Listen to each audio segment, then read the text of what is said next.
In 1948, Tappan Adney received a letter from William Solis, chief of the Tobig Band of Maliseets, who wrote, "I don't know where I would have got without your guiding hand. We have treaded along with one thing in view, the real justice for the tribe. I will never forget you, my true friend." Why did a young man from New York on a summer holiday to New Brunswick in 1887 end up receiving this heartfelt appreciation from a Maliseet elder 61 years later? A pivotal experience. This story begins when Tappan Adney found Peter Joe building a birch bark canoe on the shore of the St. John River at Upper Woodstock. Adney was due to enter Columbia University, but a summer holiday turned into an 18-month sojourn. That visit to New Brunswick, he later wrote, determined the whole manner of my later life. Tappan Adney became the man who saved the birch bark canoe from oblivion. In 2012, Darrell Paul of the Wolastoqey community at Woodstock organized a 2-week workshop on the shore of the Wolastoq to construct a birch bark canoe, the first one built here in over a century. This recreation of an authentic Wolastoqey canoe depended on the indigenous knowledge Tappan Adney had preserved. But when Eric Paul recently decided to honor Tappan Adney and arrange for a new and large monument at his grave, it was for far more than saving the birch bark canoe.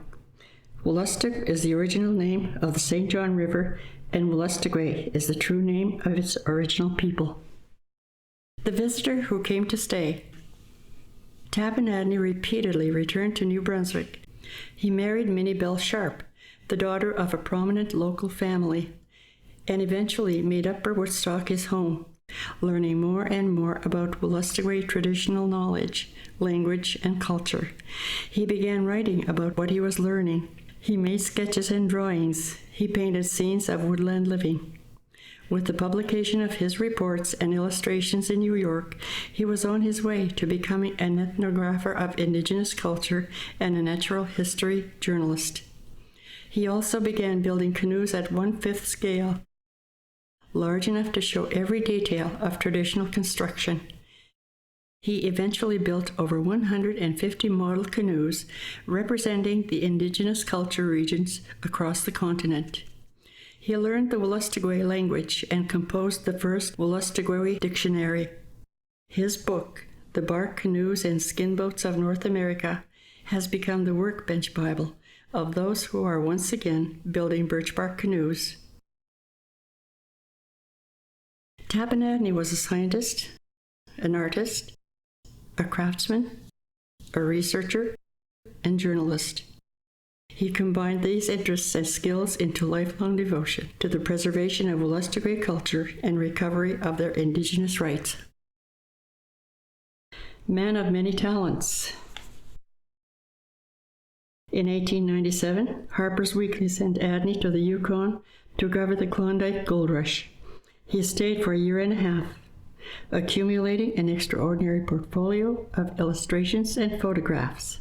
On his return to New York, he wrote and published The Klondike Stampede, which is the only fully detailed and illustrated account of this event by a person who was there. This book has never gone out of print. It is a primary resource for everyone who has since written about the Klondike Gold Rush. Tappan Adney and Minnie Bell spent 10 years attempting to revive her family's once prosperous orchard business at Upper Woodstock, which had fallen on hard times after the death of her father, Francis Peabody Sharp. In the end, the financial circumstances could not be sustained, and they had to change course. Adney joined the Canadian Army, and Minnie Bell opened a music school. After the end of the First World War, Adney remained in Montreal, working as an artist on commission projects and doing ethnographic work for the McCord Museum at McGill University. In 1933, Tappan and Minnie Bell returned to Upper Woodstock, where he had previously built a bungalow. The research continues. Back among his Wolastoqey friends, Adney expanded and deepened his linguistic research and became an advisor to the New Brunswick Museum on its collection of Indigenous cultural material. But when elders from the Wolastoqey community began seeking his assistance in their dealings with government, he shifted his time and energy to the cause of Indigenous rights.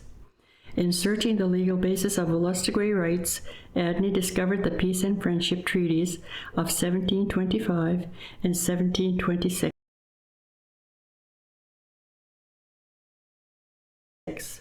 The treaties were about sharing land and resources. They did not include any relinquishment by the Wolastoqey Nation of access to the land and resources of their traditional territory. These treaties are the agreements that legally define the relationship between the Wolastoqey Nation, the Crown, and all subsequent governments. Although not a certified lawyer, Adney's discovery made him a foremost authority on Indigenous rights and enabled him to become an effective advocate for the Wolastoqey people. Near the end of his life, Adney wrote to Chief Solace, "We are making progress. My work on the treaties will not have been in vain. The tribe of the St. John River Indians is all set to deal with the government. This is really the big thing. My work here is finished." Adney's work on the treaties brought to light the legal foundation of Indigenous rights that remain the basis for the nation-to-nation relationship between the Indigenous peoples of the Maritimes and government to this day. From saving the birch bark canoe to creating the first Wolastoqey dictionary to his unstinting support for his Wolastoqey friends and their Indigenous rights, Adney was always an artist, a scholar, a researcher, and an activist for cultural preservation. The work he accomplished is a living legacy that continues to unfold into our time and beyond.